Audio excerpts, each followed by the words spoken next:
salam alaikum, Tambaka Boro Media, pour la promotion des artistes connus et inconnus du public. Aujourd'hui, nous sommes avec une diva. Pour moi, c'est une diva. Une grande diva de la musique malienne. Je sais que si je dis son nom, vous-même vous la voyez, Nanou Cool. Vraiment. Salam alaikum, Tanti Koleba. Wa alaikum salam wa rahmatullah wa barakatuh. Eh, Tanti bien? Bien. Bien sali. Eh, non, bien Mumbai. Alhamdulillah. Bien Mumbai. Vraiment, Tambaka déplacé Kana, Picasso, Kana Nanou Cool Soleil. Vraiment, n'est content à cause de Kosovo. Parce que n'est pas musique ou la n'est pas musique ou la mais, Boublan, Castatu, Nika, Funga. Non, Dondola, Dodin, Tamba Nanou Cool. Ah, il y a deux merdes, mais il y a un rôle à ce marqueur. Donc, Tamba Benata Nanou Cool, Inch'Allah, il faut qu'un Nanou Cool y ait. Il est là, et voilà, Tamba Nani la Jere. Merci. Ah, Odon, donc, Tanti, Amina Ningalou, Neka Ningal follow. Nanou Cool y Johnny. Donc, Nibise qui date au là. D'accord. Problème faut être là. Assalamu alaikum wa rahmatullahi ta'ala wa barakatuh. Et Tamba, mais à la fois, à qui la fois, à la barcade, à Solan Contigika, sallallahu alayhi wa sallam, Allahumma salli ala sayyidina Muhammad wa ala ali sayyidina Muhammad wa sallam. Et quand bangi bawo fo, au barkan manda, au bora embe, un fruitier fo, ka barcada, qui est tamaille fo. Merci. E danga sigi e bore kaso e nani kaso mana tigi e ave morala ne de nanu ne de nanai ne de nabewe nana kulubali naberu kulubali nanu kulubali nanu nye jeye doni nanu de oh jebe don noy Nanou Cool. Diɲɛ ka dɔnni ye nanuya sɔrɔ ye. N ye nanu sɔrɔ n tɔgɔma de la. N'o ye namukɔrɔba ye, Ala ka lahara sɔn suma ye. Namukɔrɔba mɔden de ye ne. Sirimanbe Kulubali mɔden de ye ne. Dula Salifo Kulubali mɔden de ye ne. Segu Lafiya mɔden de ye ne. Rogiya Kulubali mɔden de ye ne. Tɛnɛndiya mɔden de ye ne. Tɛnɛn Bayisa mɔden de ye ne. O ye ne faso ye ne baso Bafode Jara mɔden de ye ne Dugaba Jara mɔden de ye ne a ka ca Jɛnɛba mɔden de ye ne Tata Tamura mɔden de ye ne n'an ko an b'a bɛɛ fɔ an ma nɔgɔ Mamuso ka ca mɔkɛw ka ca ne fa fana Alu Kulubali den de ye ne Saka Kulubali den de ye ne Dirisa Kulubali den de ye ne Tijani Kulubali den de ye ne Sanumadi den de ye ne Kairu den de ye ne Mamayi den de ye ne Maru Jara den de ye ne Seru Jara den de ye ne Kajala Jara den de ye ne Jaralakaw an b'olu kɛ Traoré ayiwa Bakari Jara den de ye ne donc a ka ca ne baw fana Badara Traoré den de ye ne Tema Touré den de ye ne Mata Touré mɔden de ye ne Ami Jara den de ye ne Kajatu Jara den ye ne Baro ni Molwali den de ye ne a ka ca Facamantigi ni Facamantigi n'an ko an b'a bɛɛ fɔ an bɛ mɛn dɔɔnin wallahi o ye tiɲɛ an bɛ dɔ fɔ an bɛ dɔ to yen wallahi minnu taara Ala ka lahara sɔn sumaw ye minnu bɛ n bolo Ala Taala k'a ɲɛ mɛn olu la mais ne yɛrɛ woloba tɔgɔ de ye ko Mahayidara Ala y'a mɛn ji dɔgɔya n bɛ dugawu k'a ye Ala ka lahara sɔn suma ye Nanu tununna n ko n'Ala sɔnna Tamba bɛ taa Nanu yɔrɔ ɲini a diyara n ye n tununna juguman tɛ bana tɛ saya tɛ ko bɛɛ n'a waati o ye tiɲɛ ko diɲɛ ko o ko a bɛɛ n'a waati ni min tuma sera o de bɛ kɛ tagama ma nɔgɔ bon tagama fana ko tɛ an ka baara in a ka gɛlɛn baara in filɛ dɛmɛbaga ko de don baara in kɔnɔ ni dɛmɛbaga b'i la baara in kɔnɔ a ka ca Ala fɛ fɛn dɔw bɛ yen I bɛ o ɲɛ sɔrɔ joona mais ni o dɛmɛbaga man ca I bolo a bɛ baara gɛlɛya I ma dɔɔnin mais o si tɛ baasi ye baara in kɔnɔ parce que toujours an b'a bila dakan ka minɛn kɔnɔ o de la ne tununa dɔɔnin dɔɔnin tɛ n famara yɛrɛ de mais a tɛ k'a fɔ ko ne bɔra musique la dɛ donc I bɛ musique kɔnɔ toujours n bɛ musique kɔnɔ toujours d'accord n bɛ concertw kɛ n bɛ n ka tournéw kɛ n bɛ n ka baaraw kɛ quoi donc I bɛ tournéw kɛ n bɛ tournée kɛ mais n tɛ an yɛrɛ de ka milieu kɔnɔ kosɛbɛ o de ye tiɲɛ ye o de ye tiɲɛ ye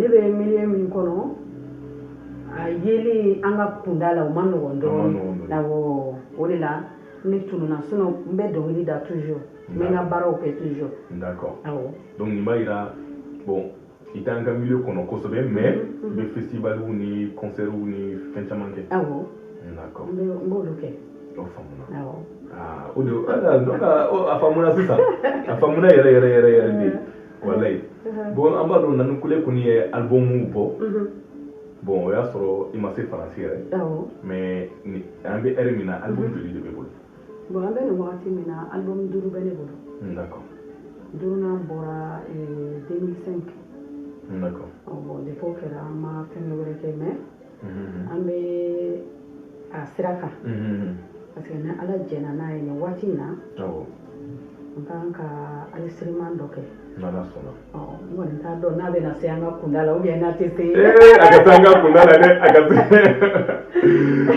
n'a fɔ ka se an ka kunda la n'Ala ka jɛ ye n'Ala ka jɛ ye n bɛ baara la d'accord no o diyara n ye parce que mɔgɔ caman ye ɲininkali kɛ dɔw ko I b'a sɔrɔ Nani Kule tɛ dɔnkili la tuguni dɔw yɛrɛ Ala ka an n'a janya dɔw yɛrɛ ko Nani Kule taara côté dɔ in ayi ne bɛ yan ne tɛ taa sisan donc Nani Kule ma taa yɔrɔ si Nani Kule bɛ yan aw ka Nani Kule maliyɛnw ka Nani Kule baasi foyi t'a la Nani Kule bɛ yan Ala tanu voilà n bɛ Ala tanu bon Nani Kule est-ce que I bɛ se ka hakili lajigin dɔɔnin e ka dɔnkili dɔ bɛ yen n b'a dɔn dɔnkili ka ca mais I ka dɔnkili dɔ bɛ yen I b'a sɔrɔ o diyara maliyɛnw ye kosɛbɛ est-ce que I bɛ se ka maliyɛnw hakili lajigin o dɔnkili dɔw la minnu ye vraiment buzz kɛ Mali kɔnɔ bon Ibrahim dɔnkili damadɔ bɛ yen yɔrɔ I mana dɔnkilidala mana dɔnkili da cogo I b'a sɔrɔ dɔ de y'i labɔ o ye tiɲɛ ne ka dɔnkili sigiyɔrɔma 3 o dɔnkili 3 ye baara kɛ faso kɔnɔ kosɛbɛ ani faso kɔ kan o ye jumɛn ye n ka album fɔlɔ cɛba ani muso fitiriwale album 2nan o kɛra Aigliw ye o kɔni vraiment Aigliw ye n t'a dɔn n b'a fɔ cogoya min na n b'a fɔ alhamdulilahi rabbil alamina donc o dɔnkili ninnu album n'i y'a mɛn nanu olu de don awɔ olu de don d'accord mais est-ce que I bɛ se k'i kan fili dɔɔnin k'olu dɔnkiliw cɛba a ka furu man di cɛba ka furu man di a b'i nɔgɔ a ka furu man di cɛba hakili t'a ka furu man di a b'i tiɲɛ ne kun fɔɲɔgɔn kɔnɔ fɔɲɔgɔnw I ye n balima bɛrɛw furu kun ye jigi ye jigiyaw bɛ banna ne m'o kɔrɔ dɔn furu la o tun ye cɛba ye o tun ye cɛw ye bon komi I ye cɛw da baara nin wagati bɛ kɛ tuma min na ni dɔnkili 2 in ne karamɔgɔ de ye ninnu di ne ma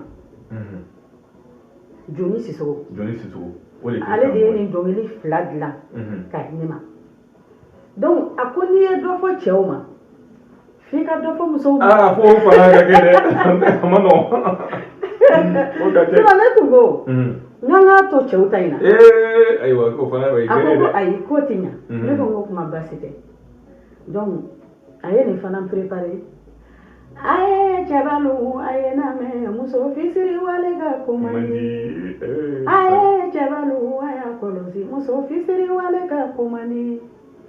Imana Gana Polo Batigi, Imana for Musoman before. Abe Jate Babo Udado, Abaya Sombla Songura Belavo. Donc, ayo fana dila. Même il va faut ne koroke. Oh. Donc imagine. Ah, imagine.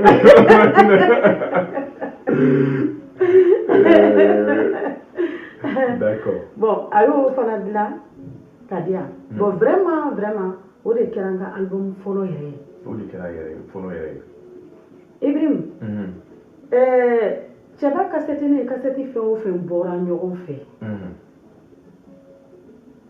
Kasɛti a wagati kasɛti ma bɔ Mali kɔnɔ ni kasɛti min bɔra yɔrɔ min k'i bɛ kalo kelen kɛ ka sɔrɔ i ma pirate. Cɛba kasɛti de ye kalo 3 kɛ Bamakɔ a pirate ma ye. A pirate ma ye. Wa Mali yɔrɔ ka dɔgɔn a yɔrɔ caman seleke naani na ko ne ma taga yɔrɔ min kɛ ni dɔnkili ninnu kosɔn. I ye ne dɔn n'o de ye. Awɔ. Sinon tun bɛ dɔnkili da yɔrɔ n'i ma kasɛti bɔ kɔni I tɛ ko ladɔn partout. O ye tiɲɛ. Voilà, donc kasɛti fɔlɔ kɛra nin de ye. Alahu taala y'a ni sababa bɛɛ. An b'o la 94 kan daminɛna. An ye egili fana dilan o de juguyara. O de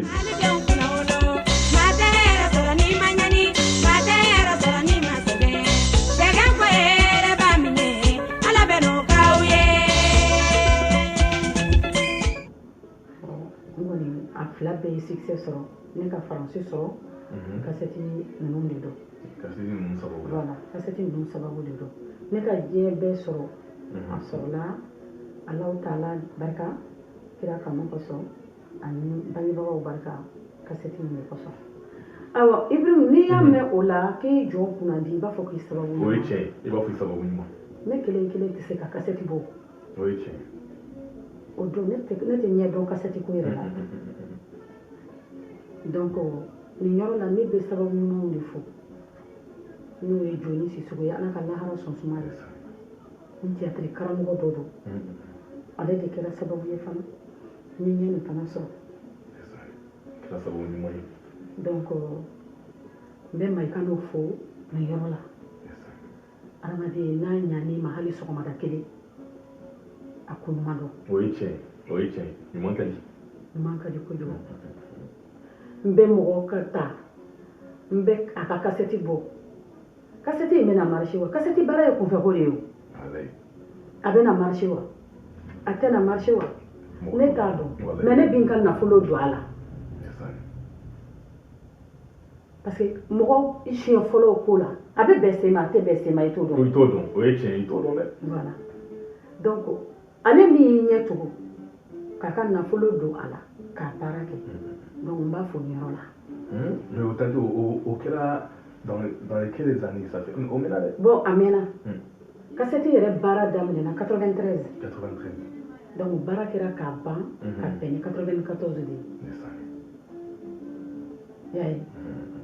Baara yɛrɛ ne ka kasɛti fɔlɔ yɛrɛ ye 93 de ye. Après Egili de nana 94 la. Y'a ye. Donc 94 ta juguyara ka tɛmɛ 93 kan. Sinon cɛba bɔra 93 de. D'accord. Awɔ. O faamuna. Et comme sisan I nana France. Donc il y a ni Mali tɛ kelen. Donc c'est à dire que comme il y a album dɔw bɔ yan. Mais a ma gɛlɛya I bolo. Bon par rapport aux musiciens. A ma gɛlɛya ne bolo. O ye Ala ni baara ɲɛdɔnbagaw ye. Ni ni olu bɛ ɲɔgɔn fɛ. A ka ca la baara tɛ gɛlɛya I bolo. Ne nana yan nɔ 98 ka don 99 la. Ne nana ka na n ka album kɛ. N bɛ foli kɛ Laginɛkaw ka belebeleba 2 ye. Jelimusa Kuyate, Baba Jankaba.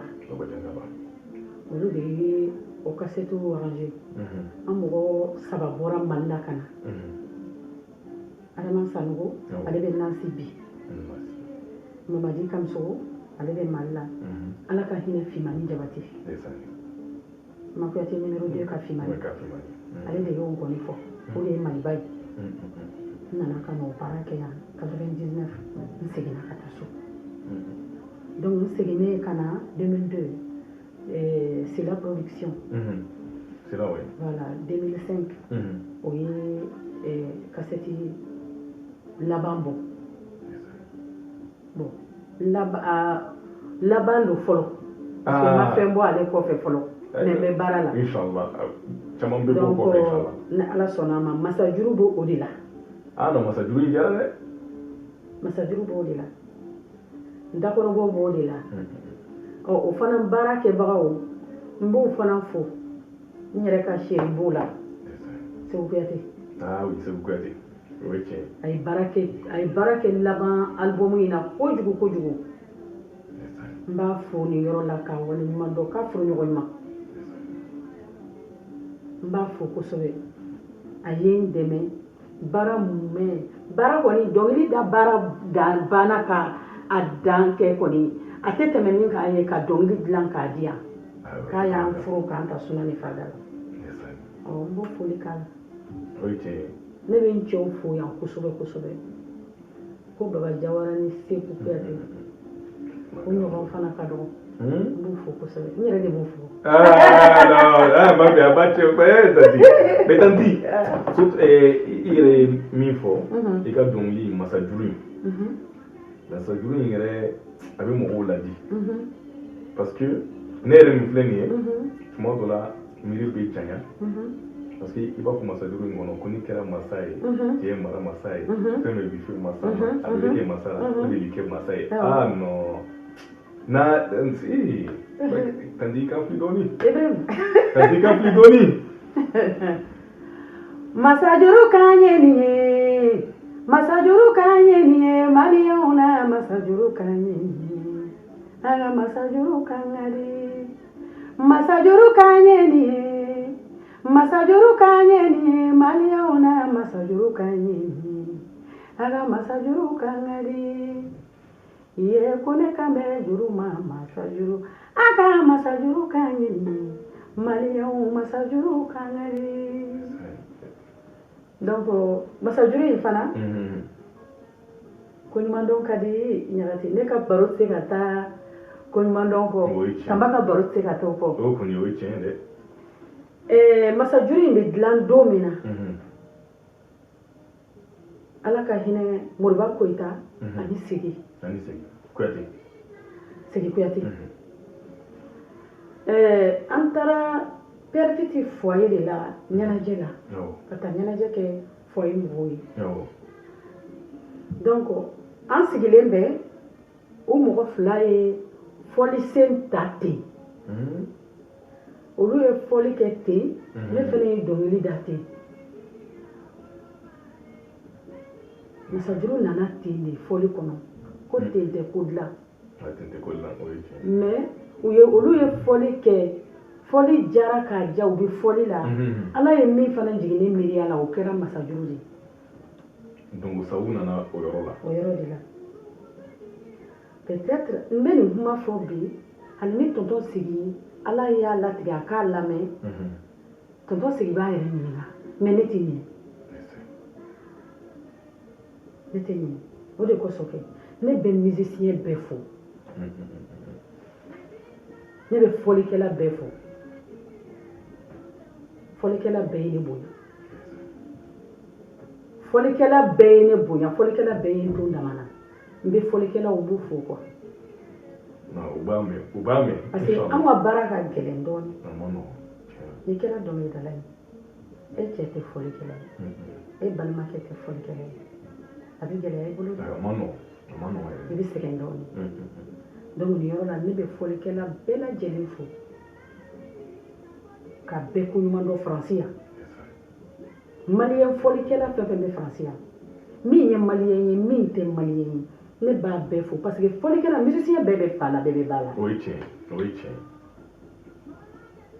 a bɛɛ bɛ fa la a bɛɛ bɛ ba la o ye tiɲɛ n'i ko k'i bɛ dɔ fo ka dɔ to yen nɔ i bɛ fili parce que musicien jamana bɛɛ musicien dɔ i n'a bɛ bɛn ɲɔgɔn ma a b'i accompagner. Oui, tiens. C'est vrai. Voilà. Mais n bɛ n dɛmɛbagaw fo kosɛbɛ kosɛbɛ. Baara in ka gɛlɛn dɛ. Baara in man nɔgɔn. Donc n bɛ musicien fo. Donc tandi nin b'a yira folikɛlaw bɛ ka foli kɛ ni foli duman bɛ yen donc inspiration fana bɛ na ten. O yɔrɔ faamuna. Tamba ne bolo dɛ. I ɲɛ bɛ folikɛfɛn ninnu na. Awɔ. Folikɛfɛn ani dɔnkilidala bɛ baro de kɛ. Folikɛla ni dɔnkilidala i ɲɛ bɛ folikɛfɛn ninnu na. Folikɛfɛn ninnu olu ni dɔnkili de fana ye baro kɛ ɲɔgɔn ye. O ye tiɲɛ. U bɛ kuma de an bɛ ɲɔgɔn jaabi de. N'i ye fɔli kɛ cogo o cogo la i mana fɔli kɛ cogo o cogo i b'a sɔrɔ fɔli bɛ fɛn dɔ de fɔ. O ye tiɲɛ. Donc a bɛ min fɔ n'i ye dɔnkilidala ye e fana fɛn dɔ bɛ na i la yen o yɔrɔ la e bɛ fɛn dɔ ɲini k'a fɔ k'a bɛn a ma fɔli ma bɔ fɔli la dɛ non fɔli ma bɔ fɔli la dɛ fɔli fan o fan a bɛ fɛn dɔ di mɔgɔ ma donc o yɔrɔ la fɔli mana fɔ dɔrɔn i kɛrɛfɛ i b'a jateminɛ hali ni dɔnkilidala ye 1000 bɔ yɔrɔ la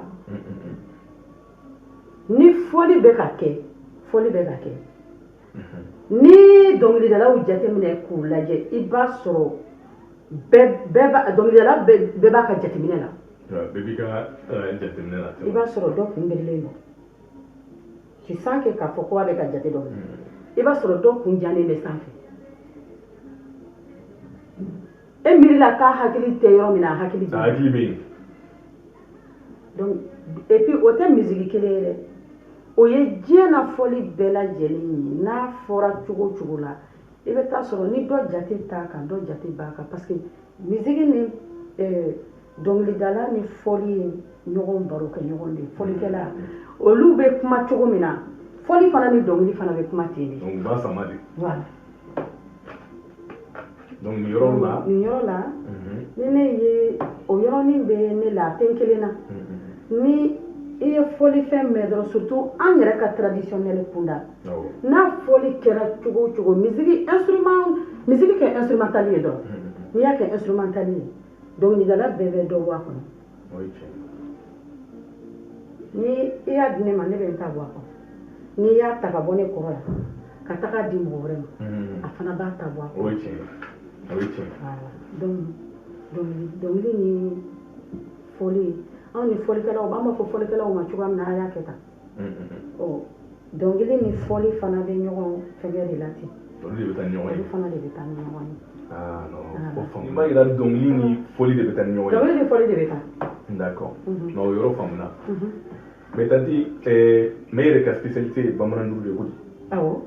parce que a bɛ hakili jigin anw denmisɛnninlama an tun bɛ mali telesow lajɛ kasetu fana tun bɛ feere aw delila ka ɲɛnajɛ dɔ kɛ o y'a sɔrɔ nanikul jɛnɛba sɛki fanta suruku hakili la min bɛna dangere payi kamara a nɔ nin jara dɛ ni yɛrɛ tun b'a yira ko vraiment bamanan dɔnkilidalaw u bolo bɛ ɲɔgɔn bolo vraiment mais n'i y'a mɛn i jɔn kunna i b'a fɔ i sababu ɲuman o ye tiɲɛ nin bɛɛ ka ɲɔgɔn sɔrɔ yɔrɔ kelen Tamba ala ni yɔrɔlen Zumana yɔrɔ Traoré ala ka lahara sɔn suma ye artiste ka opportunité mais tanti n bɛ nin ka kuma sɔn ji la Tamba ka baro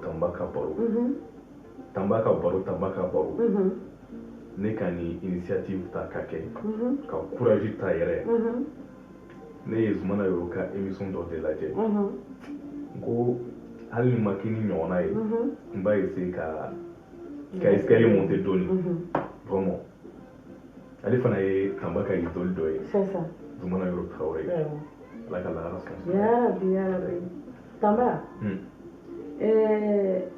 ne bɛ Zumana yɔrɔ fo yan ka tila k'a fɔ ko ala ka lahara sɔn suma ye n'i y'a ye ne ye faransi sɔrɔ ala ni zumana yɔrɔ sababu la wale ɲuman ko k'i kana to d'ale ma i kana ji d'a ma komi k'i kana k'ale ma fitiri wale ye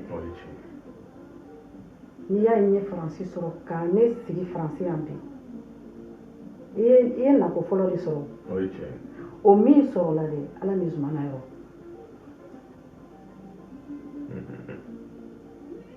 ne bɛ na yan don min na o fana ye don wɛrɛ ye zumana yɔrɔ ko o kumana fɛ ni ala sɔnna a ma ni faransi nako kelen a bɛ kɛ a gɛlɛyara mais zumana ko ni ala ka jɛ a bɛ kɛ ala tala y'a kɛ fo bi fo kana ne yɛrɛ kɛ faransi sigibaga ye a bɔra taka segin na ka na ne kɛ faransi sigibaga ye et puis n ye fɛn kelen jateminɛ zumana yɔrɔ la ka bin ka dɔgɔ ni tun bɛ zumana yɔrɔ lajɛ k'a lamɛn zumana yɔrɔ y'a fɔ artiste fɛn o fɛn ma ko faransi na ka di ye wa o tuma ni ala sɔnna a ma i bɛna faransi o artiste dɔgɔyara dɛ min sen ma don faransi kɔnɔ yan a y'a seko kɛ o artiste caman donna faransi yan dɛ ne hakili b'a la a ye mɔgɔ fɛn ne ye mɔgɔ fɛn fɛn ka ɲininkali ye a bolo ko i bɛ fɛ ka na faransi wa i bɛ na faransi a sababu ka kɛ zu ye o a sababu ma kɛ zu ye o artiste caman nana ji min faransi yan dɛ dɔw tora yan dɔw taara mali o tuma nin yɔrɔ la ala ka lahara sɔn suma ye parce que mɔgɔ caman ka sababu ɲuman bɔra a la o ye tiɲɛ mais tanti hakili bɛ scène dɔ la ne kɔni b'a dɔn o ye scène baw kɛ n t'a dɔn n tun ye vidéo dɔ lajɛ ne kɔni ye recherche kɛ dɛ n ye recherche kɛ yɛrɛ de hakili la est ce que fɛngɛ zeni de tɛ zeni masa juru ti fɔ maa ye ko wari b'i bolo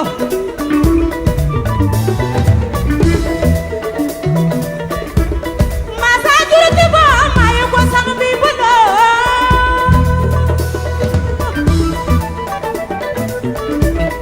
o y'a sɔrɔ aw dɔnkilidalaw ka ca hakili la e tun bɛ yen fantan disco hakili la fana ye scène baw kɛ tanti dɛ awɔ bon ala barika an ye olu kɛ an ye o fana min kɛ o sababu fana bɔra moriba de la donc a su tun ye soirée internationale dɔ ye parce que jama tun ka ca zairiwaw b'a la kongolɛw b'a la a mɔgɔ tun ka ca kojugu kojugu mɔgɔ bɔra diɲɛ fan caman na ka na kɛra 99 bon n ye o scène sɔrɔ o sababu la a donna tanti ami tun bɛ yen nɔ vraiment ani bon a tun ka ca quoi an ka mɔgɔ tun ka ca a la jama tun ka ca donc ala barika n ye scène caman kɛ faransi yan o yɔrɔ wɛrɛw fana na o n ye scène caman kɛ an bɛ ala tanu awɔ donc c'est à dire dɔnkilida sababu la donc i ye jamana caman yala awɔ donc est ce que i da bɛ se ka don olu la dɔɔni bon n ye jamana dama damaw bɛ yen n ye olu yala n ye belgique jamana kɛ ka Allemagne jamanaw kɛ ka Espagne kɛ donc etc quoi a ka ca liste ka ca bon voilà an ye dɔɔni dɔɔni kɛ fɛngɛ ninnu na awɔ d'accord donc c'est à dire que comme i ko ma k'i bɛna album kura bɔ donc normalement 2020 kɔnɔ walima bon san wɛrɛ peut-être an kɔni bɛ ni ala jɛna n'a ye an bɛ baara kɔnɔna mais a bɛ ban wagati min na ka bɔ n tɛ se ka fɛn fɔ kan fɔlɔ d'accord awɔ n tɛ se ka fɛn fɔ kan fɔlɔ mais n'a kɛra cogo min na ni ala sɔnna n bɛ i labɔ a kalama n b'i labɔ a kalama hali n'a ma kɛ ni youtube labɔ ye n b'i labɔ a kalama inchallah Non, je dirais tanti. Donc, artiste jɔyɔrɔ ye jumɛn ye société kɔnɔna na? Tamba. Artiste jɔyɔrɔ ka bon communauté kɔnɔ. Artiste de ye jama da ye. O ye tiɲɛ. Anw ye dilannikɛlaw de ye. An tɛ tiɲɛnikɛla ye. O ye tiɲɛ. Ko kɛlɛla farala e tɛ kɛ kɛlɛkɛla ye. O ye tiɲɛ. Artisiya bɛ i n'a fɔ o cogo de. I b'a sɔrɔ sisan fɛn dɔ fɔli ka di e ye. E tɛ se k'i jɔ k'a fɔ. Hali a ka di ne yɛrɛ ye k'an jɔ k'a fɔ ne tɛ se k'o kɛ.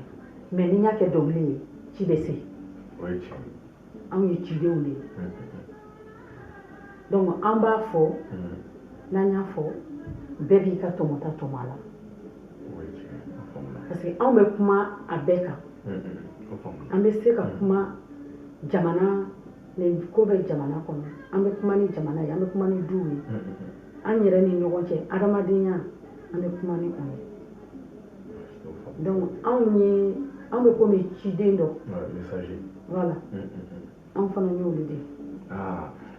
I b'a dɔn i ka kuma in bɛ hakili jigin i tun ye dɔnkili dɔ da artisiw kan.